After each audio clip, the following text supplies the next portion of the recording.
श्री स्वामी समर्थ. आषाढी एकादशीला सर्व एकादशीची महाराणी म्हणतात हे तर आपणा सर्वाला ठाऊकच आहे. पाठोपाठ देवउठणी अर्थात कार्तिकी एकादशीचेही महत्त्व तेवढेच अधोरेखित केले जाते. वारीला सुरुवात झालेलीच आहे. त्यानिमित्तानं आषाढीच्या व्रताबद्दल आपण अधिक माहिती जाणून घेणारच आहोत. दर महिन्यात 2 याप्रमाणे आपल्या पंचांगात वर्षभरामध्ये येणाऱ्या 24 एकादशी असतात. त्यांना वेगवेगळी महात्म्य आणि त्याचे वेगवेगळे असे वैशिष्ट्य आहे. पण त्या सर्वांमध्येच असलेले सर्वात जास्त महत्त्व म्हणजे आषाढी एकादशी. यंदा 6 जुलैला होणारी ही आषाढी एकादशी आणि त्यानंतर 2 नोव्हेंबर रोजी येणारी कार्तिकी एकादशी हे मुहूर्त सर्व वारकरी भक्तांसाठी अतिशय नाविन्यपूर्ण आणि वैविध्य घेऊन आलेले आहेत. आषाढी एकादशीला जाण्याची सर्वांचीच इच्छा असते, पण काही कारणास्तव आपण तिथपर्यंत पोहोचू शकत नाही. पण अशावेळी आपल्याला तेवढाच पुण्यसंचय घरी बसून देखील करता येऊ शकतो. तर आजच्या या व्हिडिओमध्ये आपण तुम्हाला त्याबद्दलचीच माहिती सांगणार आहोत. आजपासून आषाढी एकादशीपर्यंत तुम्ही हे एक स्तोत्र जरी ऐकले तरी वारीला गेल्यानंतर जो पुण्य मिळेल तेच पुण्य तुम्हाला घरी बसून देखील मिळवता येईल. त्यामुळे ह्या गोष्टी काय आहेत हे तुम्हाला आजच्या व्हिडिओमध्ये पाहायला मिळणार आहे. त्यासाठी व्हिडिओला शेवटपर्यंत लक्ष देऊन नीट ऐका आणि तुम्ही आणखीनही सबस्क्राईब केलं नसेल तर आपल्या चॅनेलला सबस्क्राईब देखील करून घ्या. चातुर्मासाची सुरुवात ज्या एकादशीपासून होते ती म्हणजे ही आषाढी एकादशी आणि पंढरपूर येथे या दिवशी मोठी यात्राही भरते. लाखो वारकरी त्यामुळे पंढरपूर येथे विठ्ठल दर्शनासाठी जमा होत असतात. विठ्ठल नामाच्या गजराने अवघी पंढरी दुमदुमून जाते. महाराष्ट्रात या दिवशी घरोघरी उपवास व विठ्ठलाची पूजा केली जाते. या एकादशीचे हे व्यापक रूप पाहता आपण त्याला महाएकादशी हे नाव अतिशय सार्थक ठरेल असे म्हणू शकतो. आषाढी एकादशी चातुर्मासारंभ होत असल्याने या दिवसापासून भाविक स्त्री पुरुष अनेक नेम सुरू करतात. अनेक परिवारामध्ये श्रावण महिन्यात पालेभाज्या, भाद्रपद महिन्यात दही व दह्याचे पदार्थ, अश्विन महिन्यामध्ये दूध आणि दुधाचे पदार्थ, तर कार्तिक महिन्यामध्ये द्विदल धान्य म्हणजेच कडधान्य वर्ज करत असतात. काही जण तर 4 महिने फक्त एकभुक्त राहतात, तर काही जण सुखशय्या वर्ज करतात. काही विशिष्ट दिवस मौन पाळतात आणि नित्य देवदर्शन, कथा कीर्तन यांचा आनंद घेत असतात.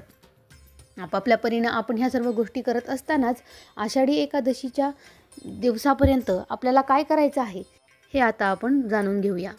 यंदा 6 जुलै रोजी आषाढी एकादशी असणार आहे.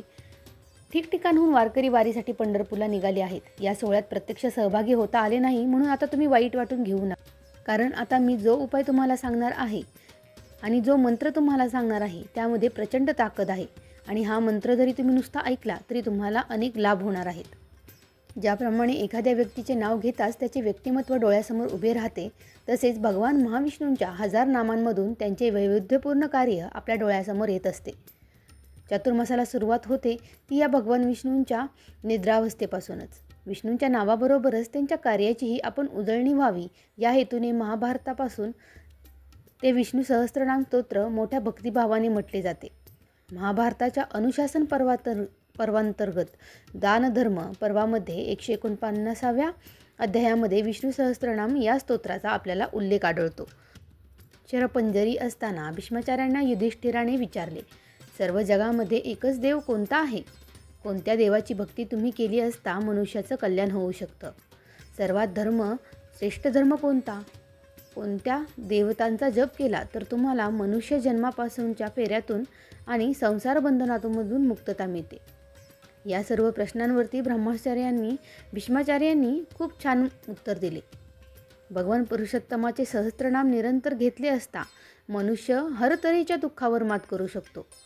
हे स्तोत्र सर्वांना हितकारी आहे, प्राणीमात्रांची कीर्ती वाढवणारे आहे, मनशांती देणारे आहे.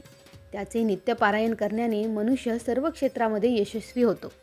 भीष्माचार्य हे वर्णन जेव्हा सांगत होते तेव्हा भगवान श्रीकृष्ण देखील तिथेच उपस्थित होते आणि त्यांच्या या वक्तव्याला अनुमोदन देत महाभारत रचेते महर्षी व्यास यांनी देखील सांगितले की जो विष्णू सहस्त्रनामाचं पठण आणि श्रवण करतो त्याचं काहीच अशुभ होत नाही.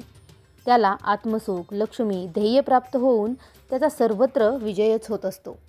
या विष्णू सहस्त्रनामाचे काय फायदे होणार आहेत ते तुम्ही आत्ताच समजून घ्या आणि आजपासूनच ह्या स्तोत्राचे पठण करायला सुरुवात करा. त्यामध्ये सर्वात महत्त्वाची पहिली गोष्ट म्हणजे तुम्हाला गर्भधारणेसंबंधी सर्व समस्या दूर होतात. गर्भसंस्काराच्या वेळी तुम्ही हे स्तोत्र जर ऐकले तर तुमच्या बालकावर चांगले संस्कार होणार आहेत हे तुम्ही ध्यानात घ्या. आणखी महत्त्वाची गोष्ट म्हणजे तुमचे आर्थिक, वैवाहिक, सामाजिक आणि राजकीय प्रश्नांमधून तुम्हाला मार्ग मिळाल्याशिवाय राहणार नाही. तुमची जर ग्रहदशा बिघडलेली असेल तर तुम्ही विष्णू सहस्त्रनामाचं पठण केल्याने तुम्हाला मनशांती मिळते. तुमची भीती ही कमी होते आणि संकटावर मात करण्याचं बळ तुम्हाला आपसुकच या स्तोत्रामधून मिळत असतं. या सर्व गोष्टींसोबतच जर तुमच्या मुलांचं अभ्यासामध्ये मन लागत नसेल, तुमच्या घरामध्ये वादविवाद होत असतील, तर तुम्ही विष्णू सहस्त्रनामाचं सामूहिक पठण करा आणि तुम्हाला जर झालेला फायदा तुम्ही स्वतःच तुमच्या तोंडाने सांगाल. आता यापुढील गोष्ट म्हणजे तुम्ही हे पठण कसं आणि कधी करायचं आहे. तर कोणत्याही स्तोत्राचं पठण आणि स्पष्ट उच्चार हे अतिशय महत्त्वाचे असतात, तरच त्या स्तोत्राचा तुमच्यावरती योग्य परिणाम होतो. त्यामुळे हे मंत्र उच्चार मोठ्याने म्हटल्यास सकारात्मक ऊर्जा निर्माण होते. वायुलहरीमधून त्या सर्व सकारात्मक ऊर्जा तुमच्या घरामध्ये पसरतात आणि तुमच्या तना आणि मनावरती असलेला सकारात्मक बदल हा दिसून येतो. आता आणखीन एक गोष्ट म्हणजे तुमचं जर हे स्तोत्र पाठच नसेल तर तुम्ही यूट्यूबवरती विष्णू सहस्त्रनामाचे व्हिडिओ खूप जास्त उपलब्ध आहेत. हा व्हिडिओ आपल्या यूट्यूब चॅनेलवरती देखील उपलब्ध आहे. तुम्ही रोज संध्याकाळी दिवे लागणी झाली असता मोठ्या आवाजामध्ये हा स्तोत्र लावू शकता.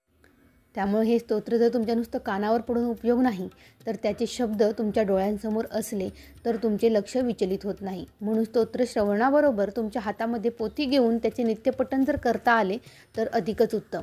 त्यामुळे तुमचं मन एकाग्र होण्यामध्ये मदत होईल. आणखी महत्त्वाची गोष्ट म्हणजे अधिक मासात 108 वेळा हे स्तोत्र म्हणण्याचा संकल्प तुम्ही करू शकता. त्याचे लाभ अधिक आहेत आणि भाविकांना तसा अनुभव देखील आलेला आहे. आता या सर्व गोष्टींबरोबरच आता आपण चातुर्मास सुरू होण्या अगोदर आपली शुभकार्य आटपून घेत असतो, कारण की पुढील 4 महिने आपल्याला कोणतेही शुभकार्य करता येत नाही. अशा वेळेस तुम्ही घरामध्ये जर सत्यनारायण पूजा करणार असाल तर त्यामध्ये देखील तुम्ही तुमचं विष्णू सहस्त्रनामाचं पठण करू शकता. तर हे झाले विष्णू सहस्त्रनाम मंत्राचे फायदे आणि त्याचा तुमच्या आरोग्यावरती आणि तुमच्या जीवनावरती होणारा सकारात्मक परिणाम. त्यामुळे वेळात वेळ काढून तुम्ही निश्चितच घर बसल्या विष्णू सहस्त्रनामाचं पठण करू शकता. खालच्या डिस्क्रिप्शन बॉक्समध्ये मी तुम्हाला याबद्दलची लिंक शेअर करते.